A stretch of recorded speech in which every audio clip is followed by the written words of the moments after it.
اور رمضان کا میسج کیا ہے یہ سن لیں آپ. لا الہ الا اللہ نستغفر اللہ ونسلک الجنۃ ونعوذ بک من النار. یہ میسج ہے رمضان کا. یہ دعا پڑھنی ہے ہم نے اس میں. پہلے ذکر، توبہ، اور پھر کیا کہا؟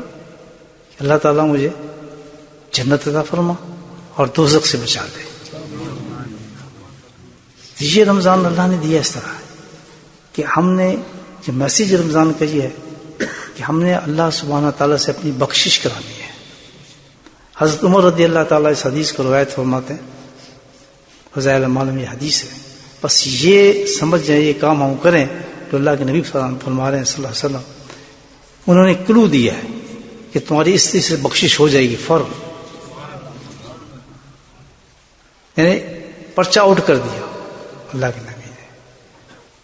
حدیث ہے کہ اللہ کے نبی فرماتے ہیں، حضرت عمر رضی اللہ تعالیٰ سے روایت فرماتے ہیں کہ اس رمضان میں اللہ کا ذکر کرنے والا بخشا بخشایا ہے.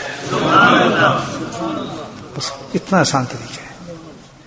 بس ہمیں بھی چاہیے کہ الحمدللہ رمضان میں ہم کثرت کے ساتھ اللہ کا ذکر